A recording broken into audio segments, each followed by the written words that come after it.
श्रियकान्ताय कल्याणनिधये निधयेतिनाम् श्रीवेङ्कटनिवासाय श्रीनिवासाय मङ्गलम्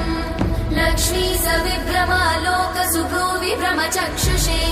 चक्षुषे सर्वलोकानां वेङ्कटेशाय मङ्गलम् श्रीवेङ्कटाद्रिशृङ्गाग्रमङ्गलाभरणाङ्गये मङ्गलानां निवासाय श्रीनिवासाय मङ्गलम् सर्वावयव सौन्दर्य सम्पदा सर्वचेतसां सदा सम्मोहनायास्तु वेङ्कटेशाय मङ्गलम् नित्याय निरवध्याय सत्यानन्दचिदात्मने सर्वान्तरात्मने श्रीमद् वेङ्कटेशाय मङ्गलम् स्वतः सर्वविदे सर्वशक्तये सर्वशेषिने सुलभाय सुशीलाय वेङ्कटेशाय मङ्गलम्